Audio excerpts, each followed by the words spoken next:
Hello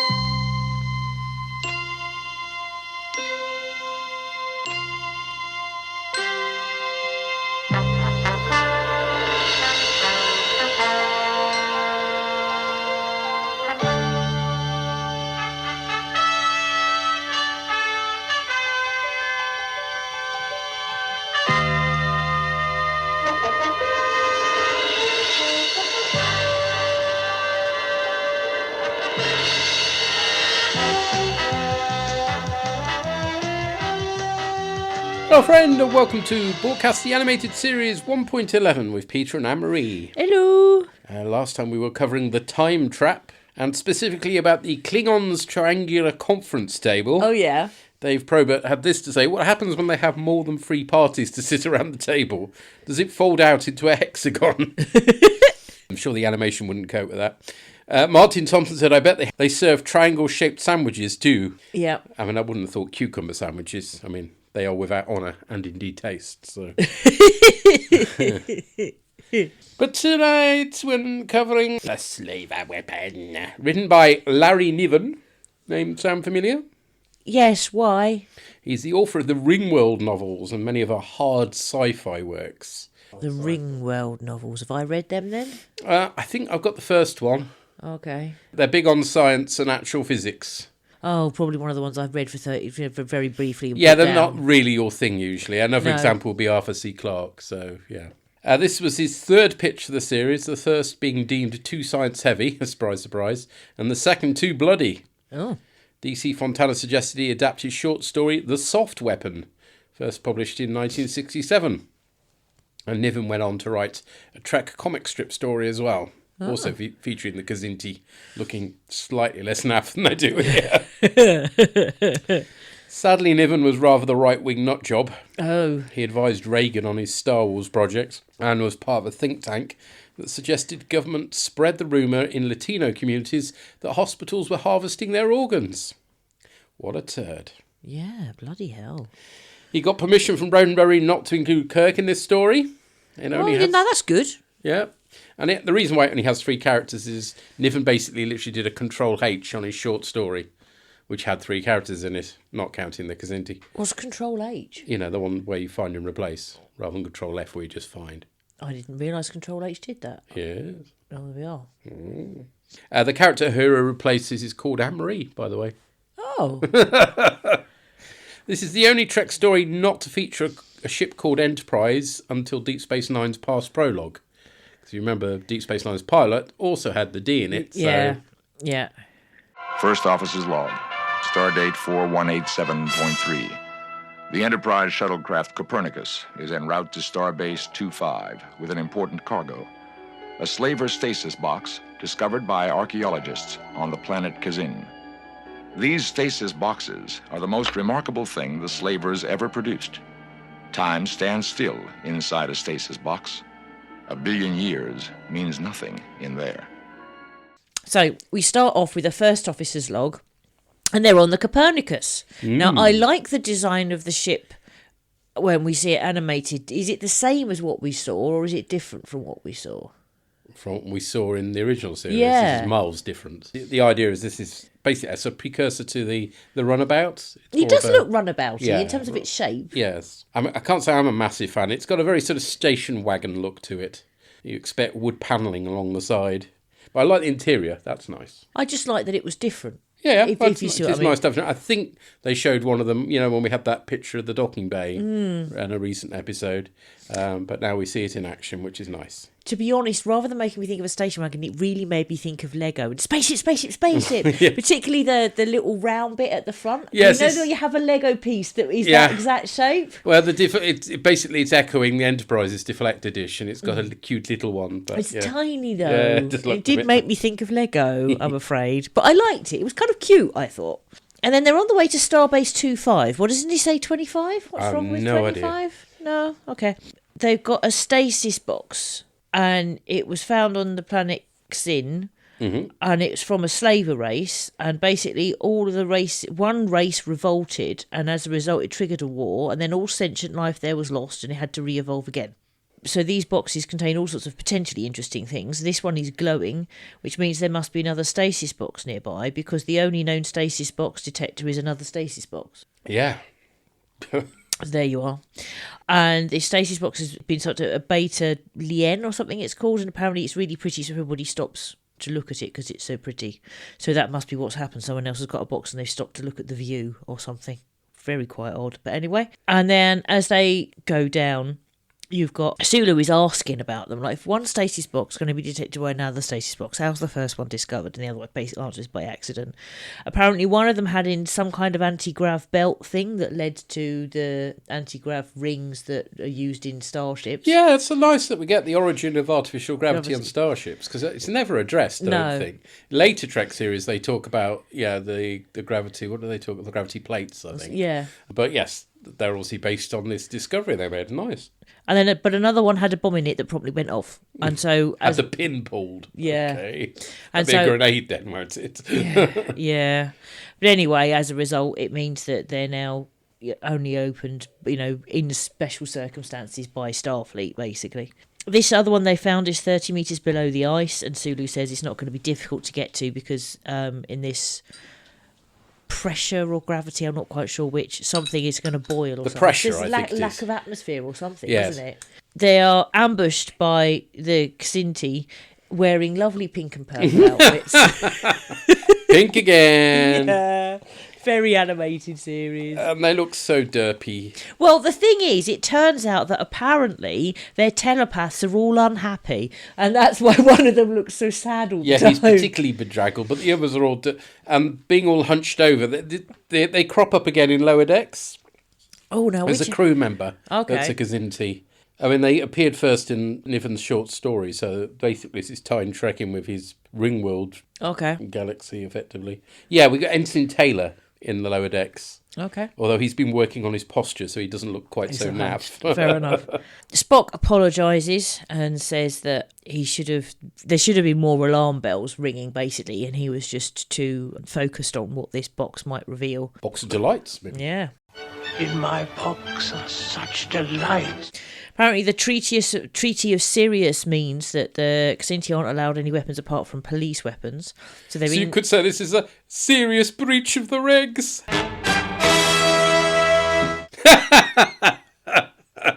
Just looking at me in silent disgust does not make good for podcasting. I'm expecting you to insert tumbleweed. No, I'm inserting... As I always do at these moments. So they're in some kind of police weapon, which means they won't be able to move until they can turn it off, and presumably they can't turn it off without moving. And then when it comes to Xindi telepath, Spock says they'll target Sulu because Spock's vegetarian, and they think that that's inferior, and they also think women are inferior because Xindi females are dumb. And Uhura is understandably offended at this, and Spock's like, I don't doubt your intelligence. The point is, the Xindi will, and that could be to our advantage. So that's fair enough. The ship is called the Trader's Claw. It looks crap, I'm sorry. Yeah. It's just a pink monstrosity. Yeah. And they say that it's a captured police ship. Got no Ninars, though. No. How are we supposed to know that's a captured police ship? It hasn't got any Ninars. It should have pink Ninars. Yeah, to fit in with the rest of the vessel. And they say that the one box they did find was empty. And then Sulu is basically goading them, trying to sort of make them reveal stuff. And he says, look, you've had 4 wars against humanity. You've lost all of them. Have you not learned anything? And it turns out that one of the reasons for losing was they had inferior technology. So they're hoping that one of these boxes will reveal something that changes the odds. And then he's like, right, so you're working for the government. And then they do a really rubbish sort of, no, we're not. It just looks like, please, how thick are you? If then they say, if we succeed, you will be our meat. We haven't tasted human. Our generation hasn't tasted human flesh. And I know we're supposed to find that scary, but I can't find these cuddly-looking aliens in pink or purple outfits remotely threatening. Yeah, I mean, it is a kid's show, so they're never going to look too terrifying. But even so, they could do better. Originally, they were going to have stripes, just like kitty cats. But it was too complicated to animate, so they didn't bother with that. But I'm just thinking of kiddie shows. You think of, I know it came later, but He-Man. Mm-hmm. When Battle Cat is Battle Cat, he does look a little bit frightening. Not to sort of give you nightmares. Yeah, more frightening than these guys. But do you see what I mean? It's like you could have, I'm not saying be so scary that an adult's scared of him. but they don't look remotely threatening at all. It doesn't help the telepath talks like Cringer. So. Yeah. Yeah, I suppose it's supposed to be a bit mild. And their leader is called Chuffed Captain. Yeah. Which, a pile of chuff. Yeah. You used to call one of your mates Muff at school, didn't you? Yes, before we knew. Yeah. It was Matthew, so he became Muff, but yeah. It was an innocent time. So they open the other box. There's a picture of a slaver in it. Yeah, it's like it left an autograph picture. Yeah.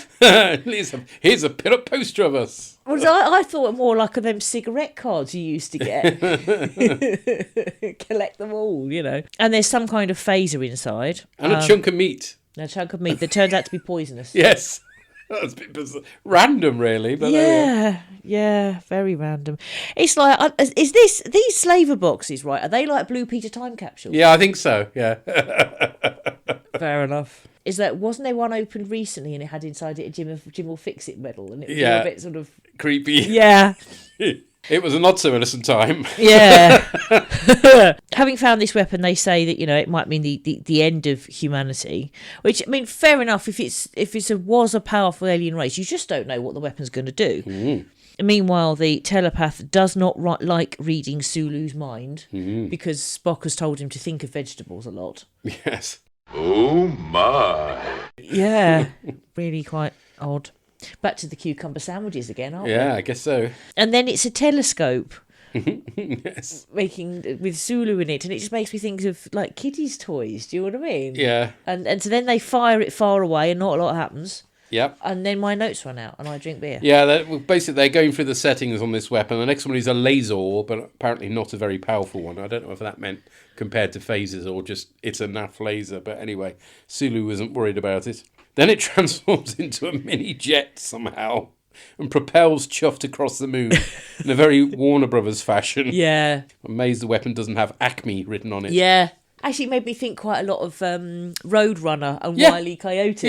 Yeah. Those jet boots Yeah. they used to put on and then he'd go off the end of a cliff. Yeah. Yeah. I mean, how are you supposed to ride this thing? I do not know. But in the process, the captain knocks Uhura out of the web and damages the telepath spacesuit.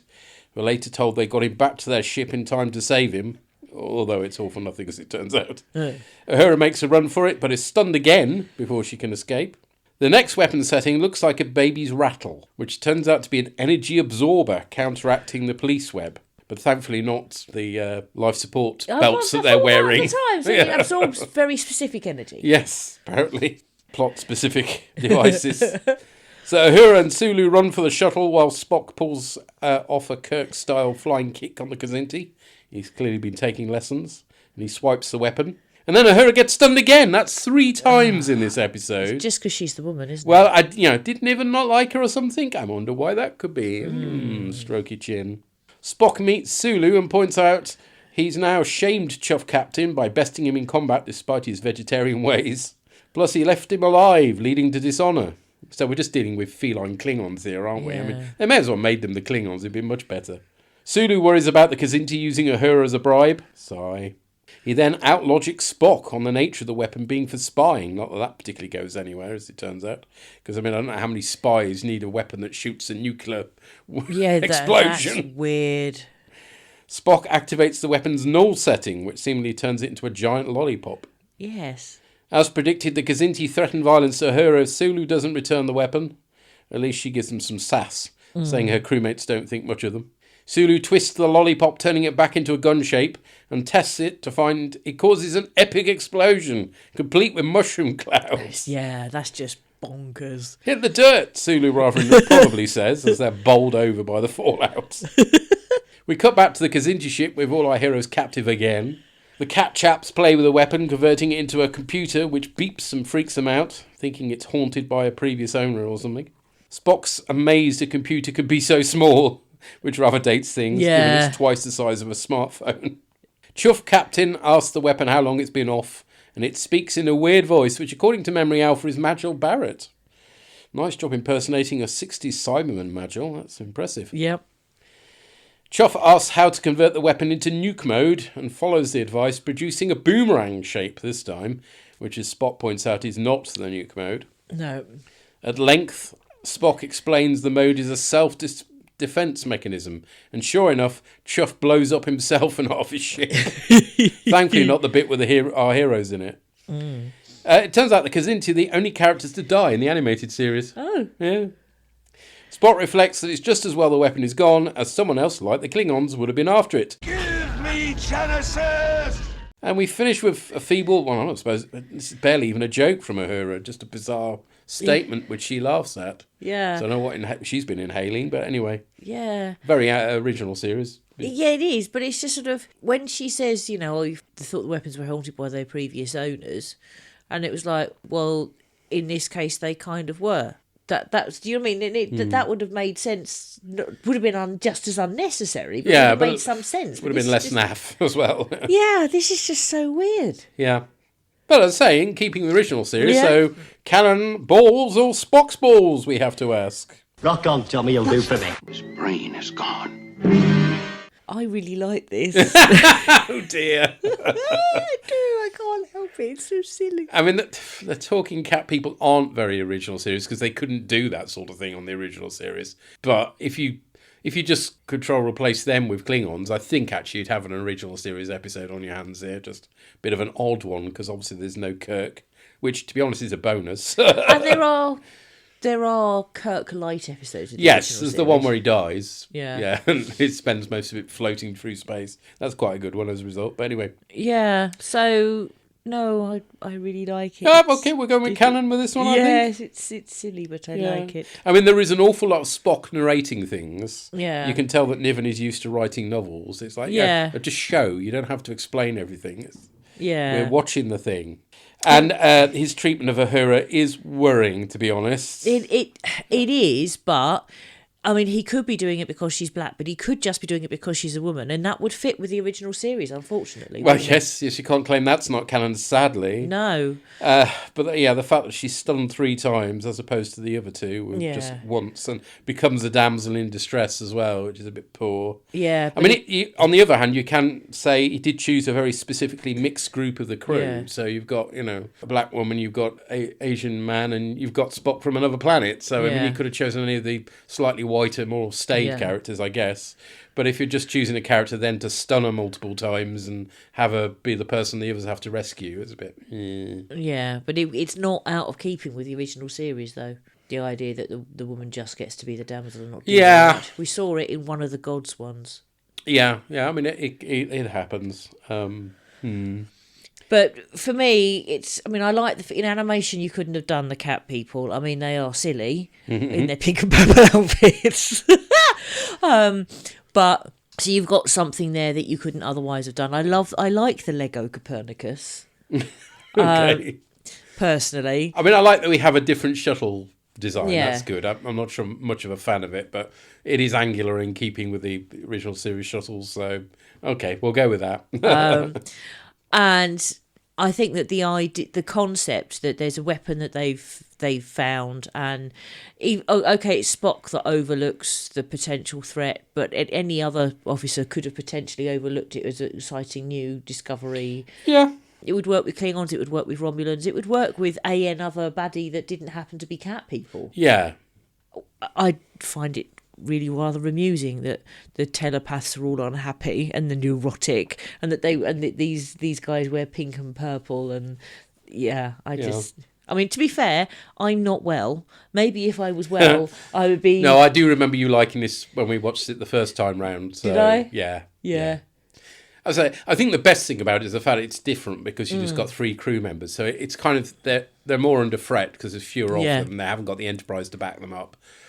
But, shame it was Niven writing, I think. There we go. Yeah, and I like the idea of the Blue Peter time capsule boxes. Well, let's find out what other people thought. We've heard from Jeffrey Mark Hyman. That was very strange. Mm-hmm. Trying to cram Niven's entirely different world building into Trek was very awkward. On the plus side, it was great that her and Sulu got so much focus. I mean, yes and no, I think, is the answer to that one. It's a shame Uhura couldn't be a little more kick-ass, is my issue, but there we go. We've heard from the Llama God.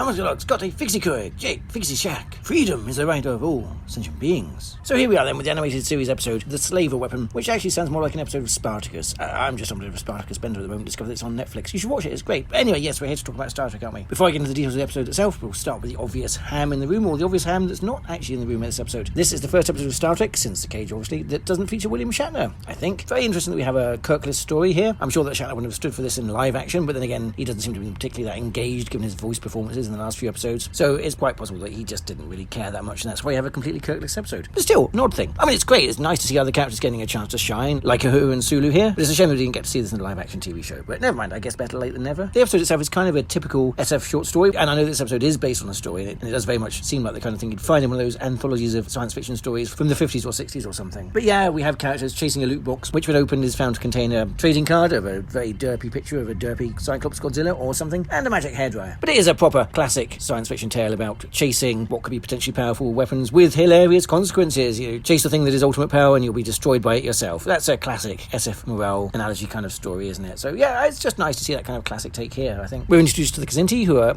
interesting enough bad guys. I mean, are they designs that couldn't have been done in live action? I mean, they could have done, but they wouldn't have been particularly convincing. But then again, they're also not convincing here. But, you know, at least they're just not guys in suits. And I do very much love the telepath, who is just so derpy looking. He's just wonderful. Love him. Absolutely at a loss. He has no mates. Love him. And we do get a bit of their culture as well, which makes them seem a bit different. I mean, it's a bit on the nose, but nevertheless, you know, they don't regard women particularly highly, and they don't like vegetarians either because they're meat eaters, because they're cats. I mean, I don't like to think of the smell that's in the room after they've passed something, but yeah, I don't think we should dwell on that, really, should we? Although it is slightly hilarious when Spock tells Sulu to think about eating vegetables, so that'll put the mind reader off. It's like, is it really that bad? Are they really that bad? I mean, but then again, considering some of the people we have in the world today, when they have to think about anything that's slightly outside their frame of context, yeah, maybe it actually does work. Maybe it does work. And there's also a nice moment when Spock attacks the captain but doesn't kill him, which then shames him, which makes things awkward for the Kzinti. Yeah, it's just nice to see nice little touches here. They didn't really need to do, but it does make the Kzinti feel that they're not just humans but with different kind of faces. I was going to say with masks on, but okay, humans but with different drawing templates. And of course, the end of the episode is that they trick the Kzinti into destroying themselves. And yeah, again, it's just your typical science fiction fable, and it's fine. It's fine. Thanks to the lack of constraints of TV budgets, we're also introduced to a couple of new spaceships this week, including the new shuttlecraft and the Kzinti spaceship, which is nice to see, but unfortunately they are both shit, aren't they? The Enterprise shuttlecraft just looks like K9's head that's had a couple of nacelles stuck to the side of it, and the Kzinti spacecraft, it's like they weren't even bothering, was it? But still, I guess at least they were different. I guess that's the thing. And we do get to see some nice hilarious moments with that magic hairdryer, which we wouldn't have got in live action, like it turning into a rocket pack and then dragging the holder around all over the place. I mean, that was just hilarious. I love that. Utter nonsense, but great to see. So in all, this wasn't a particularly bad episode. It's nice to see a kind of classic science fiction tale being presented to children. It's got a bit of a moral at the end, so yeah, it's fine. The big question, of course, is it canon or is it balls? Now, the big canon thing is obviously the whole thing about the slavers and how they were once the dominant life form in the galaxy. And the question is, does this contradict anything else that we know from Star Trek? I don't think it does. We are introduced in the Next Generation episode, The Chase, to the race that I believe are called later the Progenitors, who seeded the galaxy with life, and that doesn't necessarily contradict what we're told here. I can definitely see room for both of those things to exist. Either the Progenitors seeded life and the life became the slavers, and then, as it said in this episode, life had to start again, but that doesn't mean that's not thanks to whatever the Progenitors seeded. Or it's the case that Progenitors came along and seeded life in the galaxy after the slavers and the war that happened between a powerful alien empire that enslaved other races, which then rose up against them, which doesn't sound at all familiar. Not that, I mean, that's the origin to lots of things, but obviously my mind goes to a Quintessence and Transformers place, but more of that elsewhere, I guess. Yeah, so the Progenitors either created the life that became the slavers, or they helped repopulate the galaxy after that. So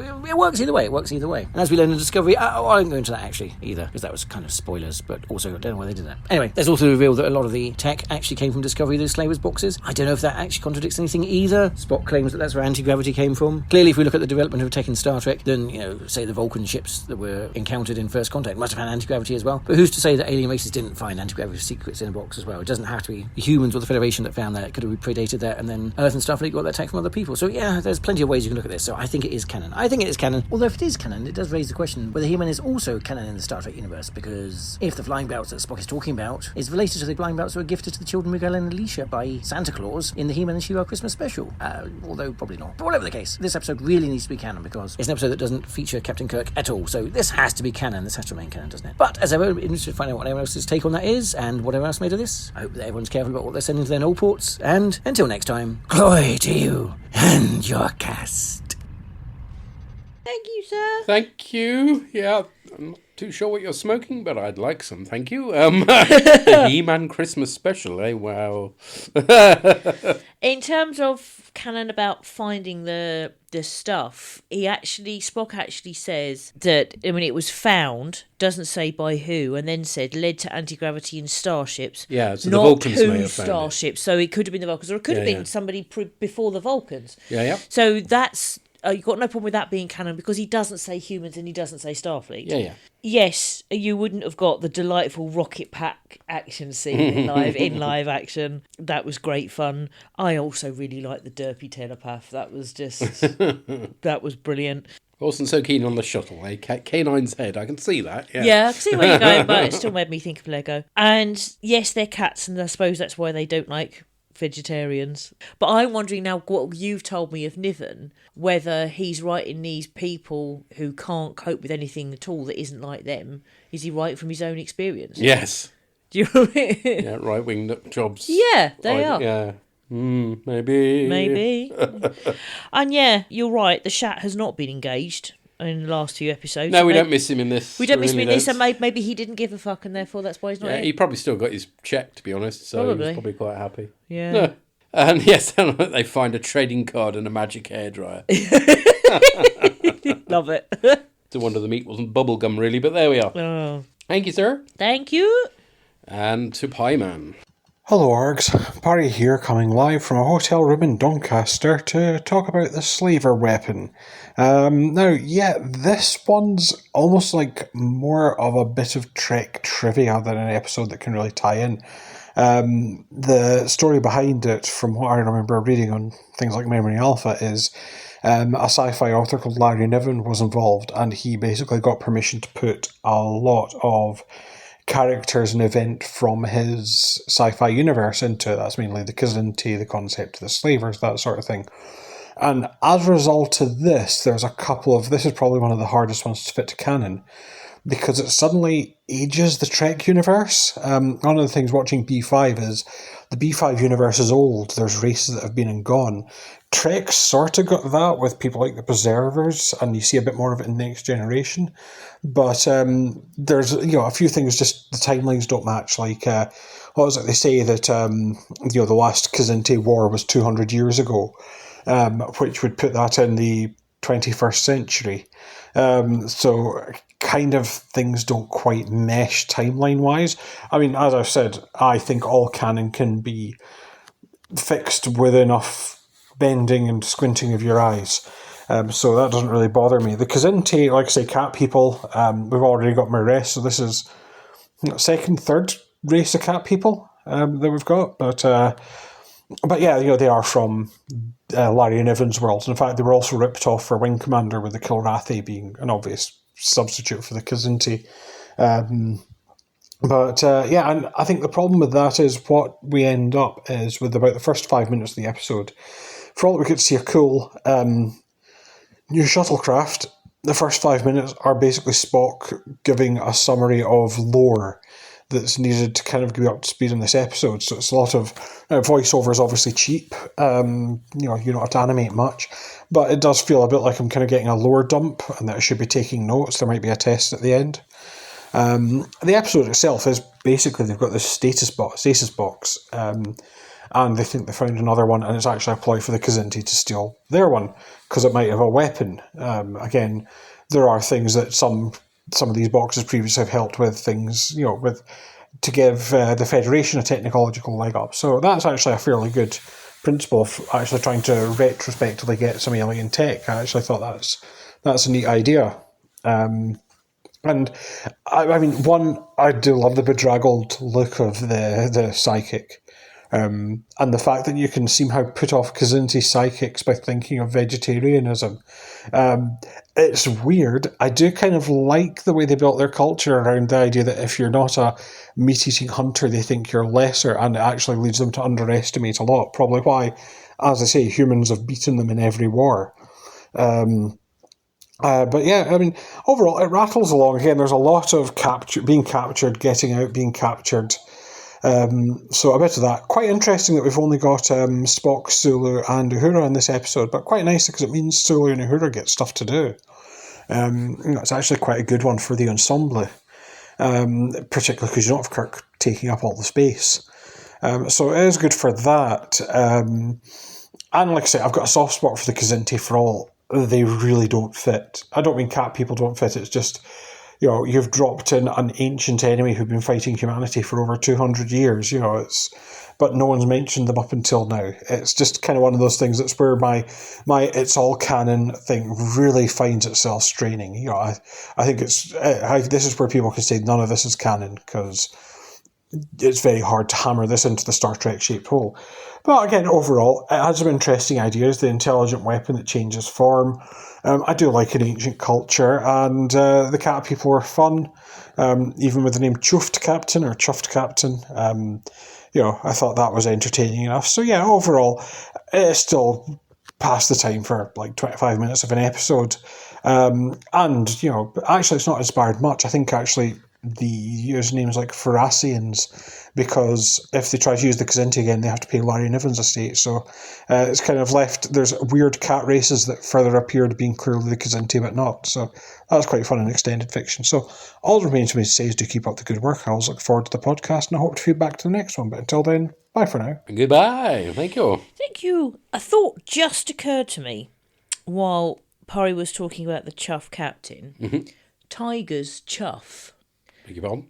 They make a sound that's called a chuff, CHUFF. But it's not a fart, presumably. No, and it's used to express camaraderie. Oh. So if they're calling him Chuff Captain, he's the captain of their group. Yeah, okay. Makes him sound rather more cuddly than he seems in this episode.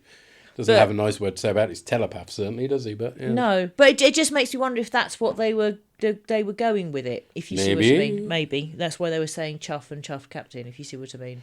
Apparently in Niven's writings, their names, when after they've spent a certain amount of time in a role and earned honour, again, Klingons, they get that as part of that name. So Chuff Captain is his name, it's not his rank. Oh, okay. So, yeah. But then again, if they've earned honour through being part of the group, that would kind of fit with Chuffed as well, yes. Yeah. Yeah, so it's just a thought that occurred just now. And as Purry says, cat people are very Trek. I mean, there's numerous examples. So. Yes, there are. Some of them with free breasts. Mm. And it is kind of cat-like that, if you're not a meat-eating hunter, that they'll underestimate you. But there was not enough pushing things off of tables. No. I mean, they were judgmental enough to be cats. Yes. Definitely. And they kept going in and out as well. Yeah. That was very cat-like. I'm surprised they insisted Sulu open the door for them each time. Yeah. And then decided not to go out after all.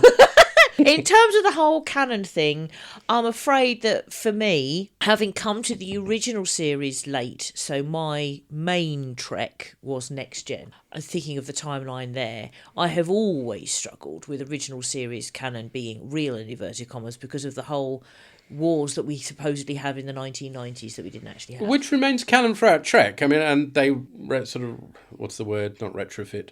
Retcon? Retcon, don't they, that? So that it's not, we're living in not quite the same universe or something. Didn't Strange New Worlds did stuff about Possibly, that?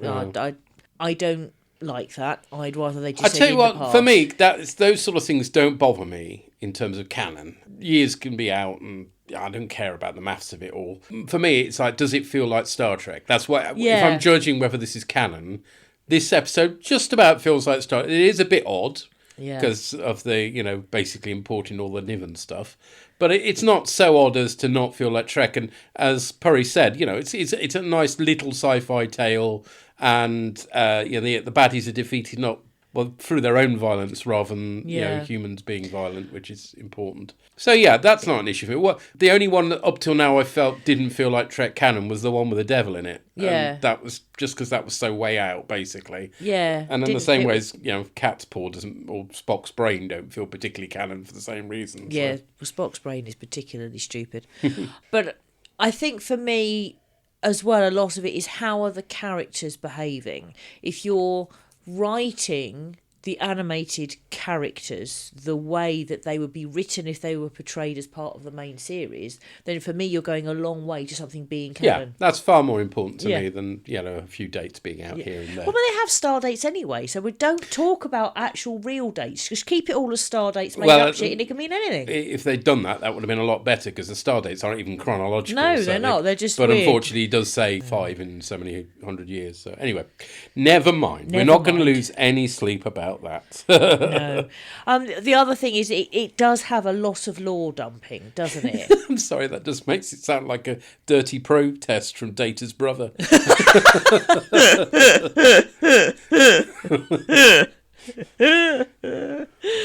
Oh dear, shitting a spiner.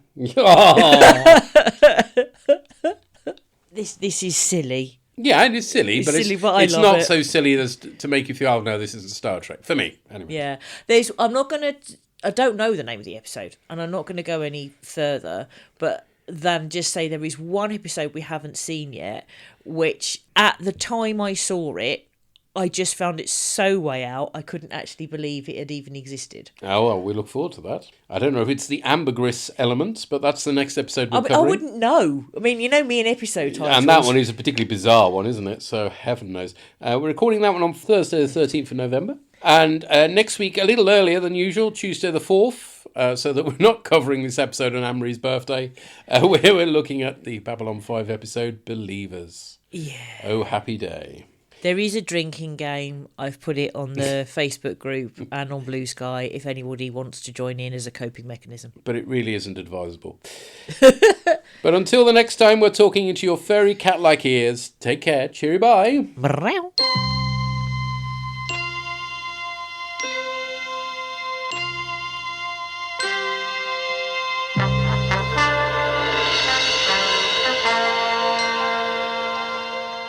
Theme for Star Trek The Animated Series was written by Ray Ellis and Norm Prescott. Any music used in this podcast is for illustrative purposes only, and no copyright infringement is intended. Find our website at borgcast.libsyn.com. We have a Facebook group which you're welcome to join. Send emails or MP3s to borgcast@gmail.com. Find us on Blue Sky at broadcastammo.bsky.social. and revorg.bsky.social.